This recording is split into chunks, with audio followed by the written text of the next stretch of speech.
Hello warriors, I am Amarinder Tiwari and you are watching Bodhisattva PCS and आज के इस चौथी कड़ी में इंटरनेशनल रिलेशन की चौथी कड़ी में हम डिस्कस करने वाले हैं ग्लोबल साउथ के बारे में।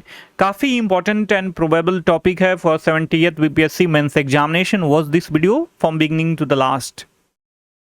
डियर एस्पिरेंट्स, ग्लोबल साउथ काफ़ी इंपॉर्टेंट टॉपिक है। इस टॉपिक में हम देखेंगे कि ग्लोबल साउथ क्या है, अभी वर्तमान संदर्भ इसका देखेंगे कि why we are discussing about all dimension of and trying to open the all threads of global south for 70th BPSC mains examination.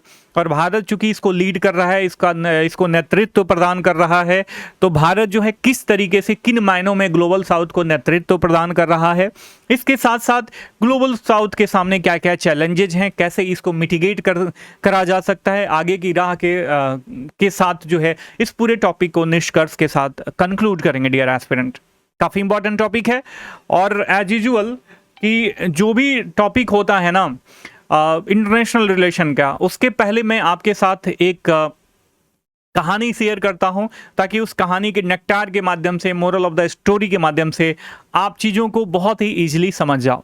Global south शब्दों को यदि डिकोड करने की कोशिश करोगे, इसका हिंदी शाब्दिक अर्थ देखोगे तो ये वैश्विक दक्षिण की बात कर रहा है। डियर एस्पिरेंट, ठीक है, तो वैश्विक दक्षिण मतलब विश्व लेवल पे ऐसे कोई साउथ वाला एरिया है जिसकी बात करी जा रही है। अभी यहीं तक इसको छोड़ देते हैं, इसके पीछे का जो मैं कहानी कहने वाला हूं उसके बारे में सुनिए। देखो होता क्या है कि लेट्स से आपका गांव है, ठीक है। देखो जो इंटरनेशनल रिलेशन होता है ना, वो आपके गांव और आपके परिवार का ब्रॉड रूप होता है जिसमें बहुत सारे चैलेंजेस आते हैं और जिसके बहुत सारे डायमेंशंस होते हैं। हम अपने गांव में दो परिवारों के बीच का रिलेशन कुछ डायमेंशन से चलता है, लेकिन वैश्विक लेवल पे यदि इंटरनेशनल रिलेशन की बात करें तो दो संगठनों के बीच, दो देशों के बीच या मल्टी मोर देन दो देशों के बीच जो रिलेशन होते हैं ना, वो मल्टी डायमेंशनल अप्रोच के साथ सस्टेन होते हैं। डियर एस्पिरेंट, ठीक है, तो अभी गाँव के हिसाब से समझिए कि मान लीजिए आपका गाँव ए है और इसमें बहुत सारे ऐसे लोग हैं ना या परिवारों का समूह है जो सेम प्रॉब्लम से गुजर रहा है, वंचना का शिकार है, सामाजिक आर्थिक रूप से क्या है वो पिछड़ा हुआ है। और ये जो है आपके गांव के यदि दो हिस्सों में बांटा जाए तो ये नॉर्थ का हिस्सा हो गया, ये साउथ का हिस्सा हो गया, ये साउथ वाले हिस्से में आते हैं, ठीक है। और ये कहीं ना कहीं इनके इतिहास के पन्नों को पलटा जाए साउथ वालों का, साउथ के परिवारों का, तो पता चलता है कि ये नॉर्थ वालों के साथ नॉर्थ वालों के गुलाम रहे हैं किसी न किसी कंट्री के, या नॉर्थ में जो भी परिवार हैं उनके, ठीक है। तो कृत्रिम वजहों से, प्राकृतिक वजहों से और कुछ अपनी कमियों के कारण से अभी भी ये 21वीं सदी में क्या है, इनका लोअर जीडीपी है नॉर्थ के बनिस्पत। इंडस्ट्रियलाइजेशन काफ़ी कम है और जो इंडस्ट्रियलाइजेशन का विभत्स रूप होता है ना, उत्सर्जन होता है, पर्यावरण परिवर्तन होता है, उसके कुप्रभाव से ये साउथ वाले क्या कर रहे हैं, सफ़र कर रहे हैं, ठीक है। तो इसमें एक ऐसा नेता पैदा होता है या इनमें जो है कॉमन सेंस ऐसा पैदा होता है कि क्यों ना हम एक संगठन बनाएं और जो बातें हमें, जिन बातों के द्वारा हम अभी वंचना के शिकार हैं, जो अभी हम पिछड़े हुए हैं आर्थिक प्रगति के पथ पर, उसको हम एक साथ बैठ के एक दूसरे से साझा करें, कॉमन प्रायोरिटी सेट करें और जो हमारा कॉमन गोल है आर्थिक प्रगति की राह पे आगे बढ़ना, उसको जो है हम प्रयास करें उसके लिए। तो ग्लोबल साउथ लगभग यही है। इस शब्द का प्रथमतः प्रयोग dear aspirant I would like to share you. देखो ये ग्लोबल साउथ है, आपने देखा होगा, पहले इसको परिचय करा देता हूं, उसके बाद शब्दों वगैरह के परिचय में चलेंगे। ग्लोबल साउथ देखो ये ब्रॉन्ट लाइन है, 1980 के दशक में ब्रॉन्ट महोदय के द्वारा ये बताया गया कि जो इस लाइन के ऊपर वाले देश है ना, ब्रॉन्ट रिपोर्ट आया था, उसके बाद ये काफ़ी ज़्यादा फेमस हो गया। जो इस एरिया का नाम इन्होंने दिया रिच नॉर्थ। इस एरिया में आने वाले जो भी कंट्रीज हैं वो इनका हाई जीडीपी है और पर कैपिटा इनकम भी बहुत ज़्यादा है, इंडस्ट्रियलाइजेशन भी बहुत ज़्यादा है, टेक डोमिनेंस है। वहीं जो इसके दक्षिण में एरिया आते थे, जो कंट्रीज आती थी, उनको नाम दिया इन्होंने पुअर साउथ, जिनके अपने डेवलपमेंटल चैलेंजेज हैं, जैसे गरीबी हो गया या इंफ्रास्ट्रक्चर लेवल पे ये काफ़ी लो हैं, क्लाइमेट चैलेंजेस बहुत हो गया, हेल्थ इंफ्रास्ट्रक्चर इनका नहीं बढ़ा, एजुकेशन इंफ्रास्ट्रक्चर नहीं बढ़ा, प्रति व्यक्ति पर कैपिटा इनकम जो है इनका काफ़ी कम है। ठीक है, तो इस एरिया से आप परिचित हो गए होंगे। और देखो, मैंने शुरुआत में बताया कि हमेशा जब आईआर का किसी भी टॉपिक को आप डिकोड करने जा रहे हो तो रिलेवेंसी के अनुसार उसमें वर्ड का मैप जरूर होना चाहिए। और कोई ज़रूरी नहीं है कि बहुत कलाकारी दिखाओ आप, बिकॉज आपके पास टाइम का कंसर्न रहता है, टाइम लिमिट रहता है। तो मतलब ऐसा मैप ड्रॉ होना चाहिए कि आपको लगे कि फलानी कंटिनेंट है, ये नॉर्थ कॉन्टिनेंट है, मतलब यूएसए जो है नॉर्थ अमेरिका में है, ये साउथ अमेरिकन कॉन्टिनेंट है, ये अफ्रीका है, ये एशियन कॉन्टिनेंट है, ऐसा लगना चाहिए। ठीक है, तो ग्लोबल साउथ की बात करें तो प्रथमतः इस शब्द का प्रयोग 1969 में कार्ल ओग्लेशवी के द्वारा किया गया। परिचय मैंने बता ही दिया कि एक शब्द जिसका उपयोग उन देशों के समूह का वर्णन करने के लिए किया जाता है जो आर्थिक और सामाजिक रूप से क्या है, कम विकसित हैं। ये मुख्यतः अफ्रीका, एशिया, लैटिन अमेरिका में स्थित हैं और ये समान लक्ष्य तथा प्राथमिकताएं आपके साथ साझा करते हैं डियर एस्पिरेंट, मतलब एक दूसरे के साथ साझा करते हैं। 1980 के बाद से जब ब्रांड रिपोर्ट आया था, यह शब्द काफी ज्यादा प्रमुख हो गया और इसमें बताया गया था कि प्रति व्यक्ति उच्च घरेलू उत्पाद वाले देशों तथा निम्न एवं मध्यम आय वाले देशों के बीच अंतर किया गया था इस पार्टिकुलर ब्रांड रिपोर्ट में डियर एस्पिरेंट। अब वर्तमान संदर्भ क्या है, why we are discussing about global south for 70th BPSC mains examination, that means current affairs का पार्ट देख लेते हैं। और होता क्या है कि जो हमारे द्वारा टेस्ट सीरीज चलाई जा रही है ना, तो बहुत सारे बच्चे ऐसे कर देते हैं, मतलब ये कॉमन सेंस वाला एरर होता है कि कोई टॉपिक मैंने पूछा, ठीक है, जैसे भाषा विवाद की बात करी या परिसीमन आयोग की बात करी, तो अभी कंटेम्पररी इशू है परिसीमन आयोग, डिलिमिटेशन कमीशन, तो उसके करंट अफेयर्स के पार्ट के साथ जब आप अपना इंट्रो लिखते हो ना, तो वो डायनेमिक अप्रोच के साथ ही वो शुरुआत मानी जाती है और जो एग्जामिनर है उसको पता चलता है कि आपने अच्छा अप्रोच किया, आपको करंट अफेयर्स पे पकड़ है। ठीक है, तो कभी भी वर्तमान संदर्भ को नहीं छोड़ना चाहिए। भारत द्वारा 17 अगस्त 2024 को तीसरे वॉइस ऑफ ग्लोबल साउथ शिखर सम्मेलन की मेजबानी करी गई थी, जिसका थीम था सतत भविष्य के लिए एक सशक्त वैश्विक दक्षिण। यदि बात करें तो प्रथम एवं द्वितीय शिखर सम्मेलन की मेजबानी जनवरी और नवंबर में, क्रमशः नवंबर 2023 में की गई थी डियर एस्पिरेंट। इस थीम का उद्देश्य क्या है, इस सम्मेलन का क्या उद्देश्य है? देखो, वैश्विक दक्षिण के देशों को एक साथ लाना जिससे वे वसुधैव कुटुंबकम के दर्शन से जुड़े।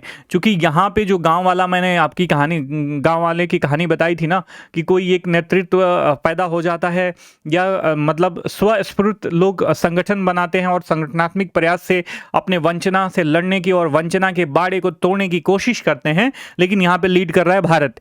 तो भारत का जो वसुधैव कुटुंबकम का दर्शन है वो ये है कि परिवार में यदि कुछ सदस्य हैं और किन्हीं को कोई दिक्कत है तो वो एक साथ परिवार के लोगों के साथ अपने कंसर्न को शेयर कर सकते हैं डियर एस्पिरेंट। तो वसुधैव कुटुंबकम के दर्शन के तहत भारत जो है ग्लोबल साउथ शिखर सम्मेलन के माध्यम से यही चीजें कन्वे करने की कोशिश करता है कि आप इससे जुड़ो और आपका जो भी मुद्दा है सब लोग क्या करेंगे, इसमें अपना दृष्टिकोण साझा करेंगे। यदि तीसरे वॉइस ऑफ ग्लोबल साउथ की शिखर सम्मेलन की बात करी जाए जो 17 अगस्त 2024 को ऑर्गेनाइज हुआ था, इसकी विशेषताओं की बात करी जाए तो इसमें 123 देशों ने भाग लिया था। वर्चुअल मीट ऑर्गेनाइज किया गया था डियर एस्पिरेंट। और वैसे देश जो विकास वित्त के, डेवलपमेंट फाइनेंस के नाम पे ऋण बोझ का सामना कर रहे हैं, तो देखो यहाँ पे आपको समझाने, मतलब डरने की आवश्यकता नहीं है कि ये विकास वित्त क्या होता है, ग्लोबल डेवलपमेंट कॉम्पैक्ट क्या है। डियर एस्पिरेंट्स, होता क्या है कि जो लोग पिछड़े होते हैं या जिनके पास पैसे की कमी होती है इंफ्रास्ट्रक्चरल डेवलपमेंट के लिए या किसी अन्य डेवलपमेंट के लिए जो विकास से संबंधित है, वो किसी संस्था से, किसी अन्य देश से क्या करते हैं, पैसा लेते हैं और ऋण वगैरह बहुत देना रहता है। तो इस विकास वित्त के नाम पे यदि कोई देश ऋण बोझ का सामना कर रहा है तो इन देशों की चिंताओं के बीच जो है ना, इसका प्रस्ताव रखा गया है ग्लोबल डेवलपमेंट कॉम्पैक्ट का। यह करेगा क्या, यह विकास के लिए व्यापार, सतत विकास और प्रौद्योगिकी साझाकरण आदि पर क्या होगा, केंद्रित होगा, ताकि लोगों को जो है अपने विकास वित्त में जो है ज़्यादा व्यवधान पैदा ना हो और उनका विकास का जो पथ है उस पर भी वो आगे अग्रसर बढ़ते रहें। भारत जो है व्यापार संवर्धन गतिविधियों को बढ़ावा देने के लिए $2.5 मिलियन अमेरिकी डॉलर का विशेष कोष जो है भारत के द्वारा व्यापार संवर्धन के लिए बनाया गया है एवं क्षमता निर्माण के लिए $1 मिलियन अमेरिकी डॉलर का व्यापार नीति प्रशिक्षण कोष की शुरुआत किया जाएगा। चीन और पाकिस्तान को इस सम्मेलन में आमंत्रित, ये रंगा बिल्ला इस सम्मेलन में जो है नहीं आए थे डियर एस्पिरेंट। ठीक है, तो ये हमने वर्तमान संदर्भ देख लिया। वर्तमान संदर्भ के एक आयाम को देखा, इसके दूसरे आयाम में देखेंगे कि भारत का जो नेतृत्व है ग्लोबल साउथ के साथ, ये किस तरीके का है, भारत कैसे ग्लोबल साउथ को जो है नेतृत्व प्रदान कर रहा है, ये काफ़ी इंपॉर्टेंट है। देखिएगा, ये टॉपिक जो है पूछे जाने की पूरी संभावना है, या किसी अन्य टॉपिक के साथ जोड़ के, ठीक है, ये मल्टीपोलर वैश्विक व्यवस्था की बात करी जा रही है। ठीक है, इस मल्टीपोलर वैश्विक व्यवस्था में भारत का नेतृत्व और ग्लोबल साउथ काफ़ी इंपॉर्टेंट कॉन्सेप्ट हैं अभी वर्तमान के दौर में। तो यहाँ से कई तरीके से मल्टी डायमेंशनल अप्रोच के साथ प्रश्न आपसे पूछा जा सकता है, तो ध्यान रखना my dear brothers and sister. देखो, पहला तो हो गया दक्षिण दक्षिण सहयोग, इसमें अफ्रीका, लैटिन अमेरिका और एशिया जैसे क्षेत्रों में द्विपक्षीय समझौते, व्यापार साझेदारी और विकास सहायता कार्यक्रम जो है इसमें शामिल है, और भारत जो है लगभग सबको लीड करता है। भारत के पास देखो तो ब्रिक्स और G77 जो समूह है, इसमें जो भारत जुड़ा हुआ है, तो ऑब्वियस इसमें भारत की बातों को सुना जाता है। भारत का अभी वैश्विक लेवल पे या वैश्विक आयाम पे प्रेजेंस काफ़ी बढ़ गया है। भारत के प्रधानमंत्री जब बोलते हैं, विदेश मंत्री बोलते हैं, तो उनके बातों को गंभीरता से सुना जाता है। तो इस ब्रिक्स और G77 का जो इसका अनुभव है ना, वो ग्लोबल साउथ में भी काफ़ी ज़्यादा भारत उपयोग कर रहा है। भारत की महत्वपूर्ण भूमिका है इन दोनों संगठनों में। आप देखोगे अंतर्राष्ट्रीय मंचों पर विकासशील देशों के हितों की वकालत करता है भारत। ठीक है, भारत कुछ भी कहेगा तो उसकी बातों को अभी सुना जाएगा। यदि वो कहेगा ग्लोबल साउथ को जो है बढ़ावा दिया जाना चाहिए, यहाँ पे जो जनसंख्या वंचना का शिकार है, जो देश वंचना के शिकार हैं, उनके बाड़े को तोड़ के उनको भी विकास पथ पर जो है अग्रसर करने का वैश्विक प्रयास होना चाहिए, क्योंकि विश्व है और विश्व जो है वसुधैव कुटुंबकम की फिलॉसफी पे आगे बढ़ना चाहिए। ये मंच भारत को वैश्विक शासन में सुधारों पर जोर देने और समावेशी निर्णय लेने को बढ़ावा देने का अनुमति भी देता है डियर एस्पिरेंट। तो भारत का एक नेतृत्व का आयाम ये हो गया। इसके साथ साथ भारत वैक्सीन डिप्लोमेसी मतलब अपना चलाता है। वैक्सीन मैत्री कोविड-19 के काल में जो है काफ़ी ज़्यादा चर्चा का विषय रहा था। ये मतलब वैसे देश जिनको वैक्सीन की आवश्यकता थी, भारत ने काफ़ी हद तक सप्लाई करने की कोशिश करी थी। कोविड-19 के दौरान भारत जो है कई विकासशील देशों को वैक्सीन प्रदान करते हुए अपनी सॉफ्ट डिप्लोमेसी का परिचय दिया था डियर एस्पिरेंट। ठीक है, इसके साथ साथ दूसरा आयाम जो है, कंसर्न नहीं, दूसरा आयाम जो भारत के नेतृत्व को दर्शाता है, वो वॉइस ऑफ ग्लोबल साउथ की बात हम कर सकते हैं।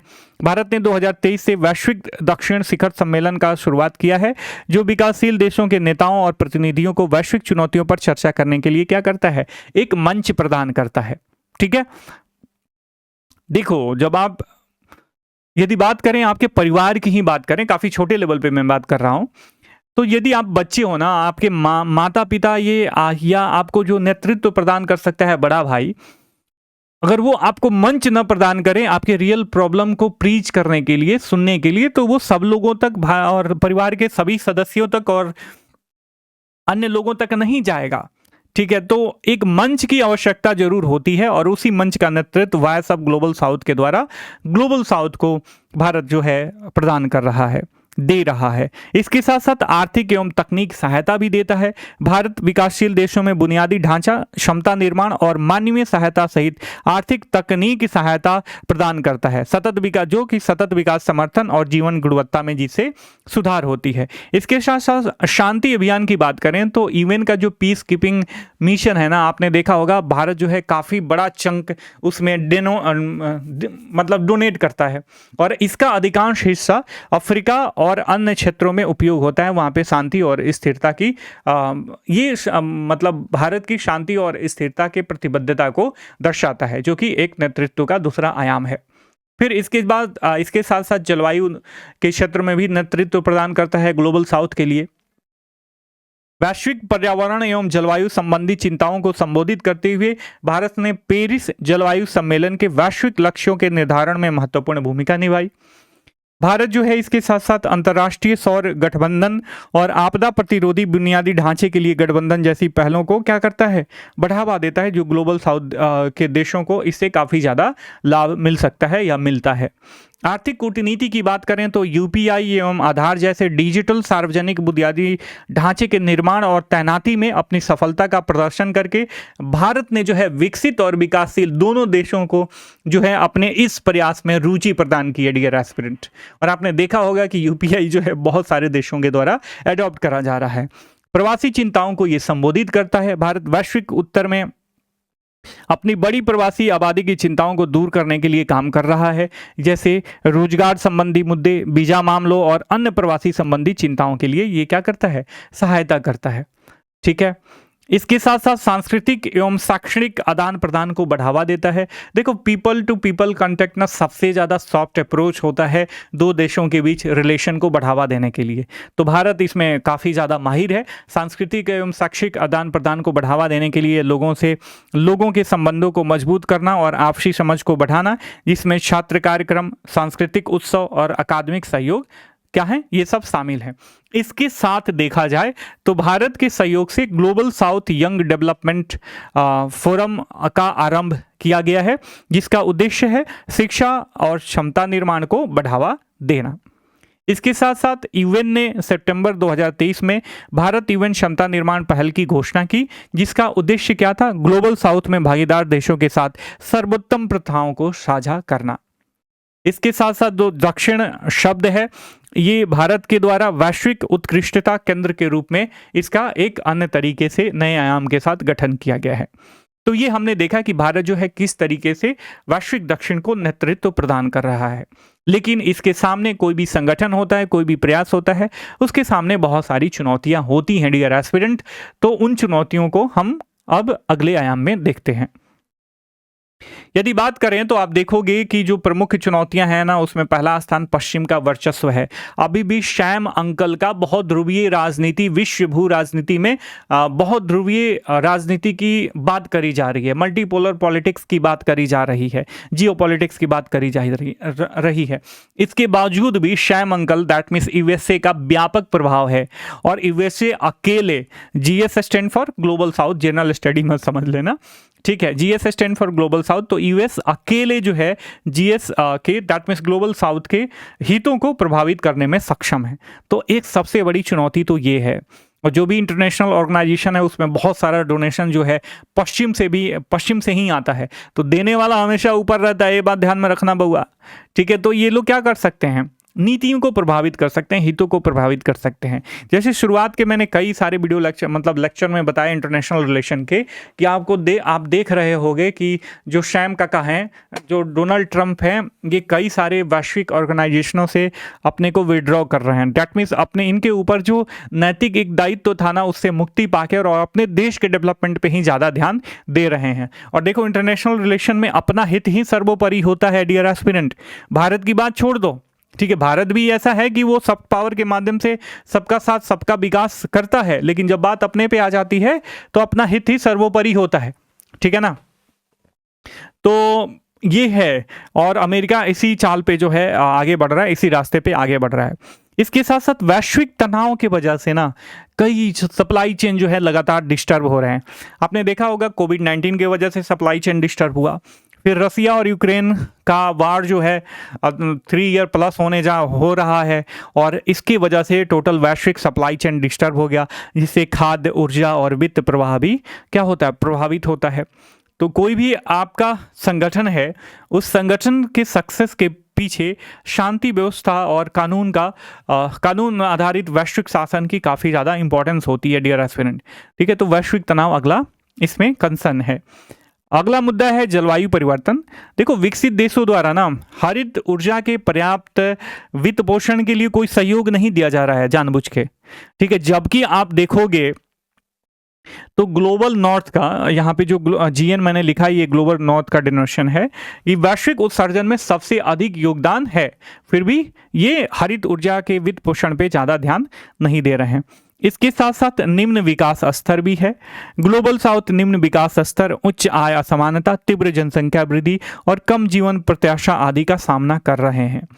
तो इसमें इस लिहाज से अभी ग्राउंड लेवल पे ही इनको बहुत सारा काम करना है, ठीक है। ये एक अगला हमारा चिंता का विषय है। दूसरा है असमान आर्थिक वृद्धि। वर्ल्ड बैंक के अनुसार जो ग्लोबल साउथ के देश है ना, इनके देशों का सकल घरेलू उत्पाद जो है 1970 और 90 के दशक के मध्य वैश्विक जीडीपी का लगभग 20% था, और अभी जो है ये लगभग 40+ से अधिक हो गया है।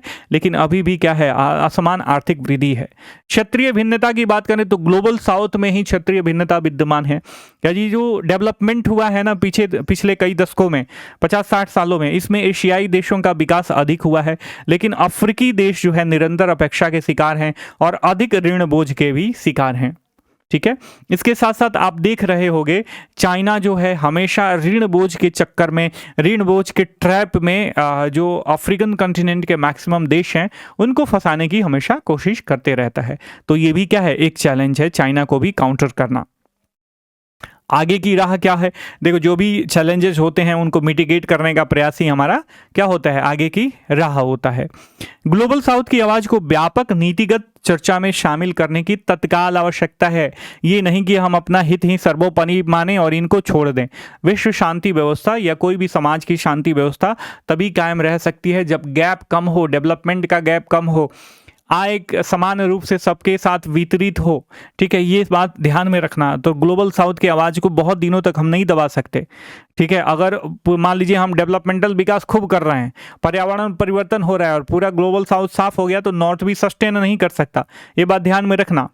और जो भी जटिल चुनौतियां हैं ना, उनका समाधान काफ़ी ज़्यादा जरूरी है। यदि उनका समाधान करते हैं तो ये एक सक्सेस का रास्ता हमारे लिए क्लियर कर सकता है। इसके साथ साथ ग्लोबल साउथ को नीति कार्यान्वयन स्थल के मतलब स्थान पे नीति निर्धारक जो है उनको बनाना जरूरी है।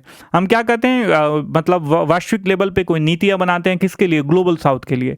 तो ये नीति कार्यान्वयन स्थल बन जाता है, इसके जगह पे इनको नीति निर्धारक बनाना आवश्यक है। तो डेवलपमेंट के राह में जो भी चुनौतियां हैं उसको मिटिगेट करने की जरूरत है। इसके साथ साथ ग्लोबल साउथ को ना ग्लोबल नॉर्थ से जोड़ने की आवश्यकता है, चाहे वो सांस्कृतिक रूप से हो, पीपल टू पीपल कांटेक्ट हो, या किसी भी माध्यम से। ग्लोबल नॉर्थ वाले हमेशा एटीट्यूड में रहते हैं कि भैया हम बहुत ज़्यादा डेवलप हो गए हैं, हम सभ्य हैं। ग्लोबल साउथ वाले लोग ये डार्क एरिया के हैं, दैट मीन्स जो मतलब आर्थिक रूप से काफ़ी पिछड़े हुए हैं, तो इनको हम ज़्यादा भाव नहीं देंगे। तो ग्लोबल साउथ और ग्लोबल नॉर्थ को जोड़ा जाए। इसके साथ साथ जो बहुपक्षीय प्रणाली है ना, इसको मजबूत बनाया जाए, ठीक है, ताकि सबका साथ और सबका विकास हो। और इंटरनेशनल लेवल पे जो भारत का वसुधैव कुटुंबकम की फिलॉसफी है, इसकी सार्थकता के साथ जो है ग्लोबल साउथ सक्सेस हो पाए और वैश्विक लेवल पे शांति और मानवता की उन्नति हो। डियर एस्पिरेंट, आई होप कि इस टॉपिक के माध्यम से छोटा और क्रिस्प और क्लियर एक्सप्लेनेशन के माध्यम से ग्लोबल साउथ को इन शॉर्ट ये 22-23 मिनट जो भी आपके साथ मैंने गुजारा, इसके सारे आयाम को आपके साथ कॉन्वे कर दिया डियर एस्पिरेंट, ठीक है। और कोई भी टॉपिक जब आप पढ़ते हो ना, तो मान लीजिए आज ग्लोबल साउथ आपने मेरे से पढ़ लिया, आपने इसके पहले से नहीं पढ़ा था या नोट्स बना के रख लिया। हो सकता है कि अभी आपको 15 तारीख तक, 15 अप्रैल तक मैं कहूँगा कि आपको न्यूज़पेपर पढ़ना है, ठीक है। और जो भी उसमें मतलब टॉपिक आते हैं, रेलेवेंस टॉपिक आते हैं, उसका शॉर्ट नोट्स वगैरह, उसके कीवर्ड्स वगैरह अपने टॉपिक में जो प्रायर पढ़ चुके हो उस टॉपिक से रिलेटेड जरूर जोड़ना है डियर एस्पिरेंट, ठीक है। क्योंकि मेंस का जो पेपर है ना, बहुत दिन पहले नहीं बनता, ठीक है। इस बात को ध्यान में रखना, 15-20 दिन पहले बनता है। तो आई होप कि मैं इस ग्लोबल साउथ को क्लियर कर दिया होऊंगा आपके मन मस्तिष्क में। और कोई भी सजेशन, कोई भी आवश्यकता हो तो नीचे वीडियो को डिस्क्रिप्शन बॉक्स में कमेंट कर देना। मिलते हैं अगले टॉपिक के साथ, तब तक के लिए साइनिंग ऑफ, ठीक है। जय हिंद, जय भारत।